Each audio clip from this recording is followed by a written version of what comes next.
bienvenue dans l'émission La Tribune, l'actu. Ensemble, on va débriefer l'actualité politique locale et nationale pendant une petite demi-heure avec mon invité et un chroniqueur. Tout de suite, les titres.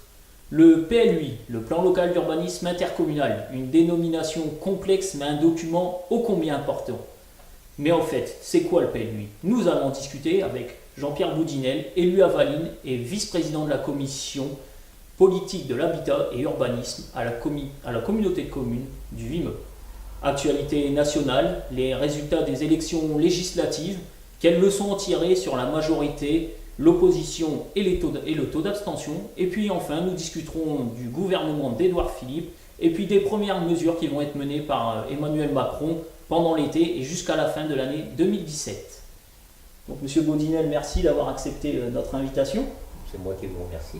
Michael, toujours fidèle. Eh oui, il en faut. Et oui, donc on va discuter tout de suite du plan local d'urbanisme intercommunal. Donc c'est quelque chose qui va être mis en place au niveau de la communauté de communes du Vimeu. Donc est-ce que vous pouvez expliquer à ceux qui nous écoutent, c'est quoi le plan local d'urbanisme? Alors la mise en place, ce sera, si tout se passe bien, début 2020. Donc c'est une procédure longue. En cours, voilà. Donc on a décidé au niveau du conseil communautaire d'élaborer un plan local d'urbanisme intercommunal, d'abord pour se mettre en conformité avec les lois. Il y a différentes lois et nos documents respectifs devaient être compatibles, donc on a décidé de faire un PLUI, de mutualiser les coûts, parce que réviser 14 documents, l'ancienne CCBI était composée de 14 communes, réviser 14 documents coûte plus cher que d'en élaborer un seul. Et ensuite, c'est un projet de territoire, on a décidé de faire un projet commun. Voilà. C'est ça le PLUI.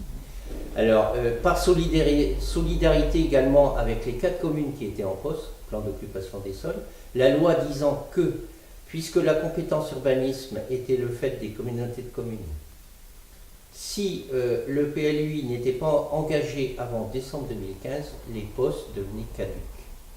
Donc ces 4 communes-là se retrouvaient sans document et leurs actes au niveau de l'urbanisme auraient été voilà, tout à fait, administrés par l'État. Donc toi, ça t'évoque quoi le PLU? Très franchement, en tant que moi je suis élu au conseil municipal de Feuquières, je trouve ça ennuyeux, les discussions. Et on en a parlé tout à l'heure, mais en préambule, pourtant ça va avoir de graves répercussions sur notre vie de tous les jours en tant que citoyen. Mais pour l'instant, on est dans des phases de discussion qui sont très techniques. Et rien que vous entendre là, je trouvais que c'est compliqué pour tout à chacun. Il va falloir que tout ça soit accessible au plus grand nombre pour qu'on puisse en comprendre les enjeux et puis surtout savoir ce que ça va changer dans notre vie de tous les jours en tant que citoyen. Donc pour expliquer aux gens, le PLUI, en fait, c'est un document qui va révolutionner quelque part le droit du sol. Donc ce qu'on aura le droit de construire, ce qu'on n'aura pas le droit de construire au niveau des bâtiments. Et puis, donc c'est vraiment un document global. On va essayer d'aménager, comme vous avez dit, un projet de territoire. Donc il y aura des zones agricoles, des zones constructibles pour les entreprises, des zones commerciales. Donc c'est ça des zones naturelles. Des zones naturelles aussi. On veut protéger. Dans le PLUI, vous avez plusieurs axes. Vous n'avez pas que l'habitat. Vous avez l'habitat, vous avez l'axe économique. Et pour nous, c'est un axe très important, puisque le Vimeu industriel, de par son nom, les industries. Vous avez l'environnement et vous avez la mobilité, tout ce qui est transport. Donc ça regroupe beaucoup de choses quand même. C'est vraiment un document qui est extrêmement important. Aujourd'hui, on en est où Alors aujourd'hui, en 2016, on a commencé par le cabinet Ingeo, qui est en charge de l'élaboration du document, a fait le diagnostic. D'accord. Et le PADD a été terminé en mars 2017. Donc le PADD, c'est le projet d'aménagement de développement durable. Projet d'aménagement de développement durable, il a été débattu dans tous les conseils municipaux et le conseil communautaire. D'accord. Donc à chaque fois, à chaque étape, il y a un débat dans les conseils municipaux et ensuite au conseil communautaire. Au niveau du PADD. D'accord. Et ensuite au niveau de l'arrêt-projet du document. Ce sera après le zonage et après les phases réglementaires. Ça sera pour plus tard. Presque la finalité du document. On vous a dit mise en place à peu près en 2020. Voilà, c'est ça. Donc aujourd'hui, il y a énormément, c'est une procédure longue, comme j'ai dit. il y a des comités de pilotage, des comités techniques, des réunions publiques. Voilà. Il y a énormément de réunions pour mettre en place Très ces important la réunion publique. Il faut que chaque habitant du territoire soit au courant de ce qui se passe au niveau de notre projet. Et donc à ce sujet-là, on met en place un registre de concertation dans chaque mairie, dans les 14 mairies, et au niveau de la communauté de communes. Des réunions publiques, des infos sur les journaux de la communauté de communes, sur les journaux locaux, et également un site internet où on peut retrouver tous les documents depuis ce qui s'est fait depuis le début. Et aujourd'hui, il y a assez de communication sur ce point. Vous avez assez de monde dans les réunions publiques?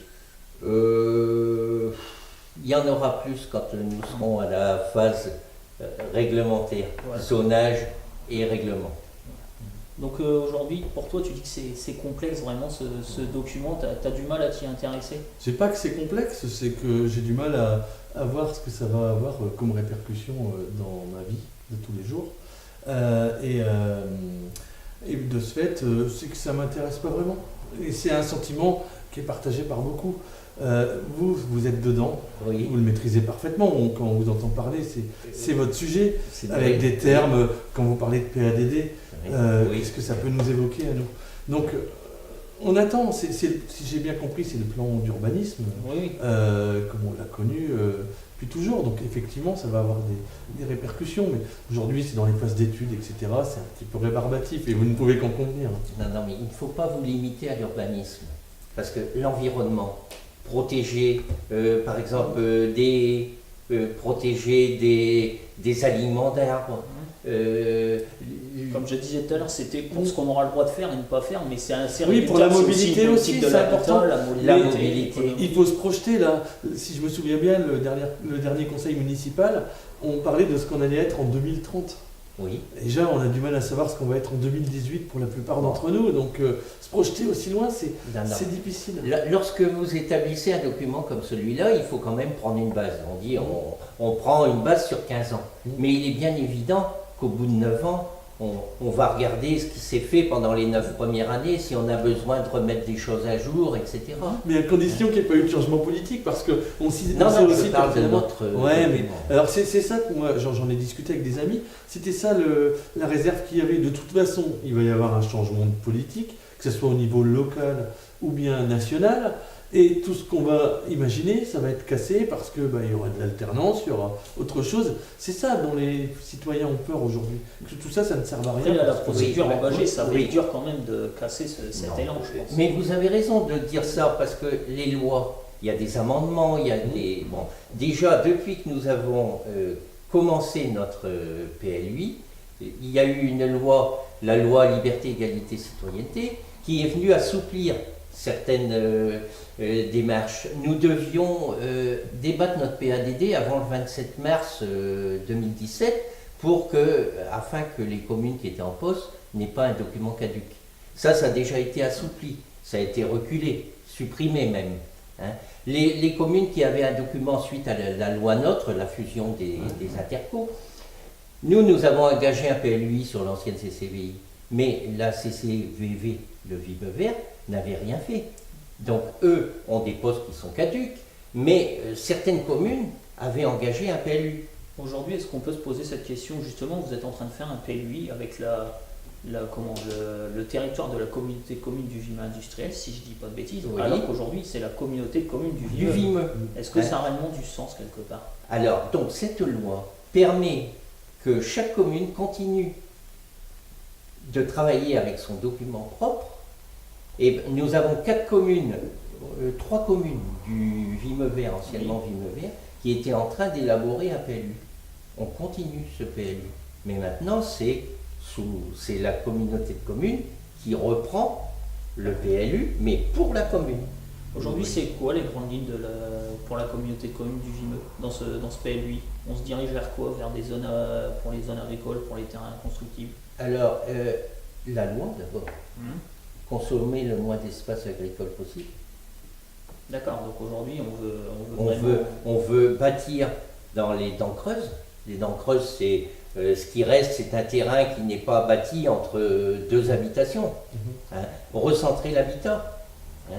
essayer de On va combler limiter des l'extension. voilà, essayer de combler des vacances, des maisons qui sont vacantes, essayer de les réhabiliter afin de les occuper, justement pour ne pas consommer de terres agricoles.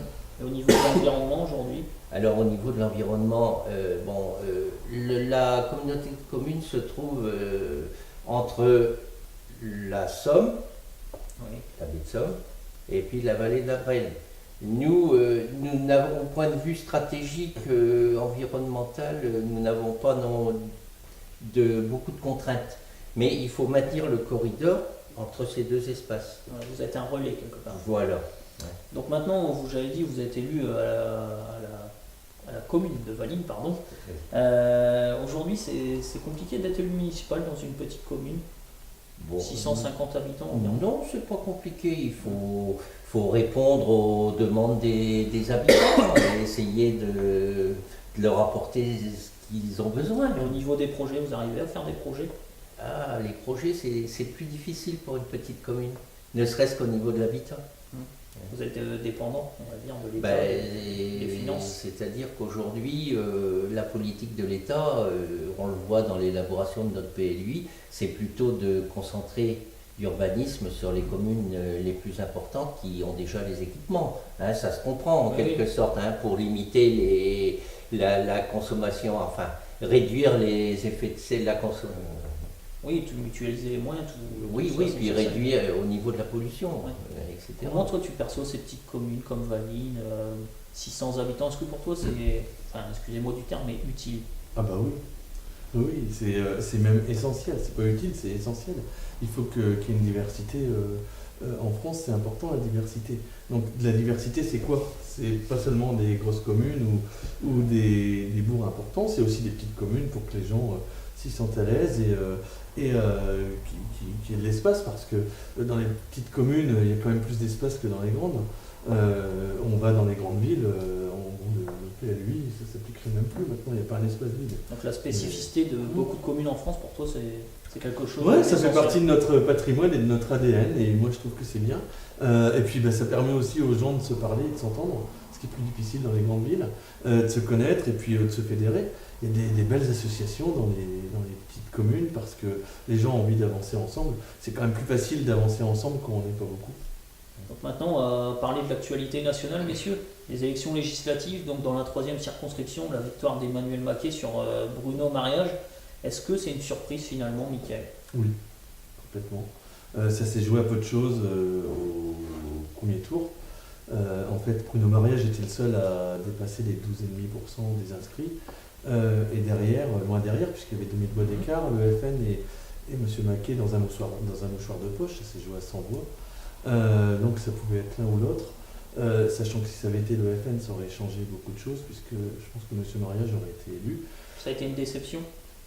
À titre personnel, forcément, même si on peut reconnaître que M. Maquet est quelqu'un de très compétent et qu'il apportera au territoire. Après, c'est plus sa couleur politique qui me déplaît, qui n'entre pas totalement en phase avec mes idées, mais M. Maquet, c'est quelqu'un qui est connu et qui est respectable et respecté, sincèrement. Maintenant, ce qu'on voit... On a parlé de la notoriété. Est-ce que c'est pas ça? Comme on voit par exemple François Ruffin, qui est plus connu dans les médias nationaux que Nicolas Dumont. Est-ce que ça s'est pas joué là-dessus aussi? Non, au premier tour, en fait, on voit qu'au premier tour, il y a un socle pour La République En Marche, qui représente environ 25% des votants.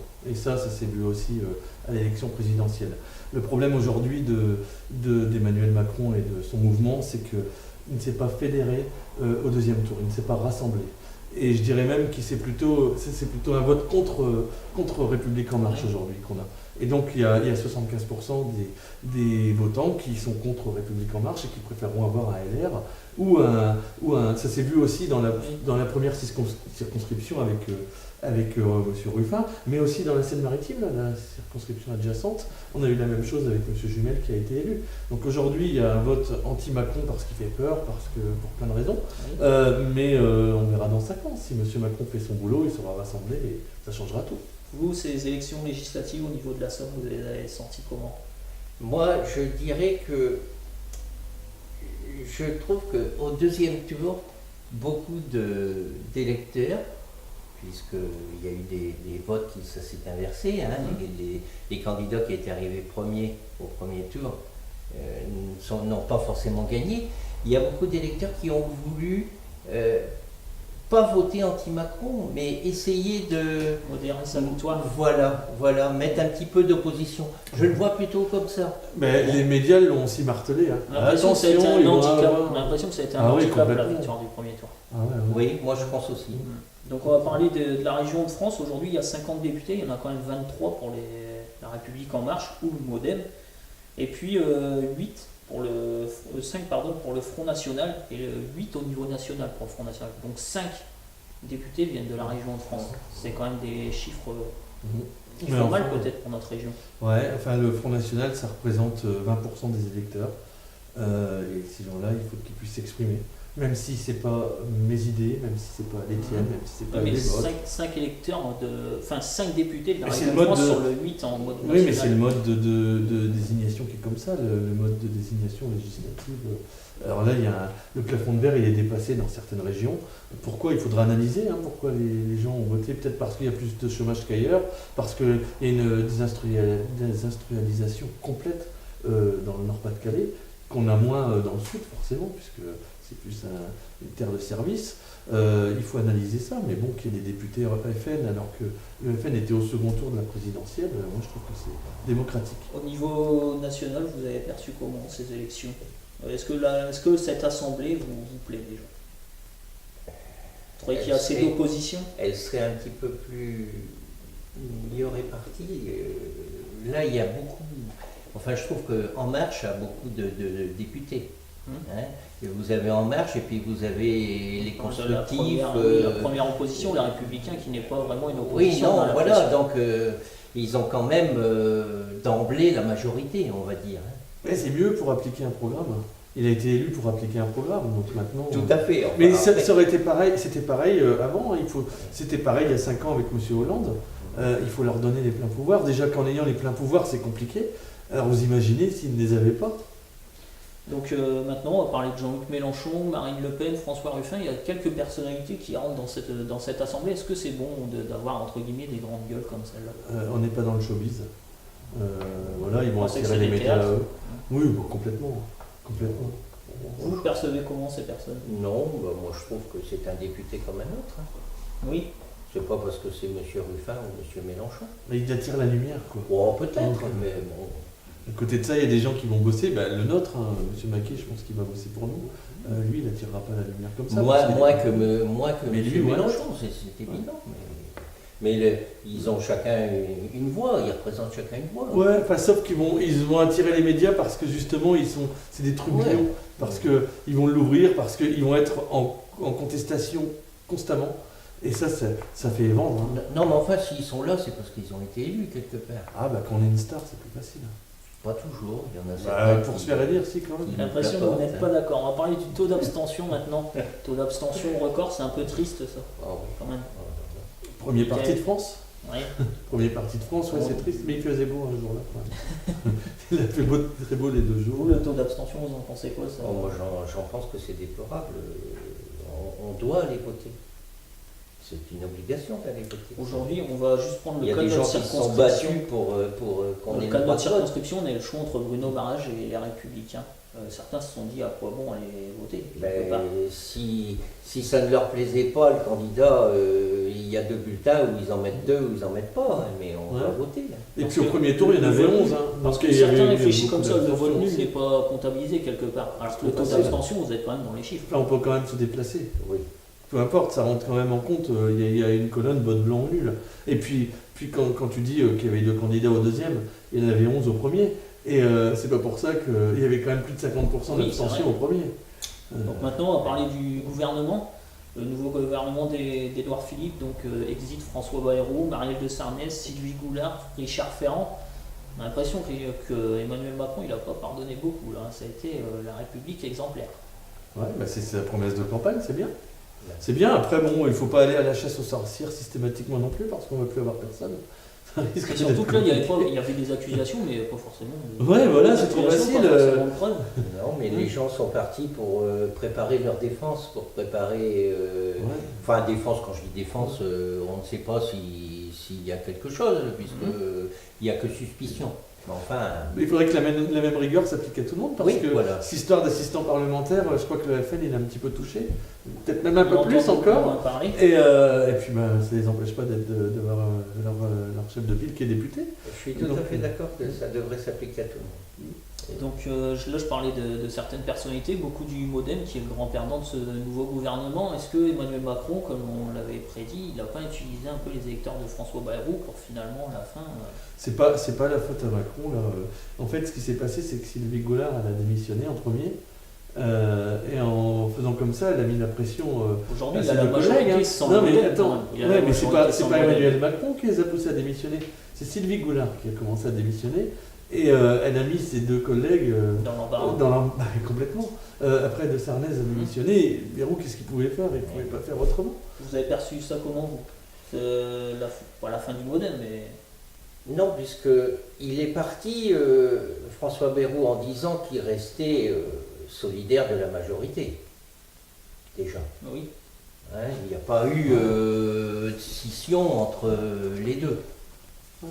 Et puis il y a quand même autre chose dont tu parles pas, c'est qu'ils ont 42 députés aujourd'hui. Ils en avaient un sous la précédente mandature. c'est Ils vrai. ont un groupe, Oui, ils ont un groupe. ils ont des ressources. On va parler ça- juste ça- maintenant 2 minutes sur les réformes qui vont être menées. La réforme du Code du travail, pour vous, c'est une bonne chose? Selon ce vers quoi on se dirige. C'est toujours délicat. Ouais, mais il faudra faire attention à ce que les droits des salariés soient protégés. Mais je pense que le dépoussiérer, ce code du travail, ça va pas faire de mal. Oui. Parce qu'aujourd'hui, ça donne beaucoup de travail aux avocats. Je pense que c'est les avocats qui vont. Il y a l'éducation nationale aussi, Voilà, la fin de la semaine à 4 jours et demi. Enfin, on peut revenir à 4 jours, la fin des TAP. Moi, Qu'est-ce je que vous en voulais dire pensez, qu'il monsieur? fallait que tout le monde y trouve son compte pour la réforme du Code du travail. Ouais, mais c'est pour ça, il faut que les intérêts de chacun soient préservés. Mais ça, je pense qu'il y a des contre-pouvoirs qui sont suffisamment forts, qui savent se faire entendre pour que ça soit le cas. Donc on reviendra sur ces prochaines questions dans une prochaine émission. Voilà, la première saison de l'émission La Tribune est terminée, messieurs. Merci à vous tous de nous suivre. Merci à nos invités. Merci à Mickaël d'être aussi fidèle. À François, la technique, et puis à la mairie de Fréville-Escarbotin pour ce soutien. J'espère qu'on se retrouvera en septembre avec de nouvelles rubriques, de nouveaux chroniqueurs. N'hésitez pas à nous rejoindre. Voilà, merci à tous. Au revoir.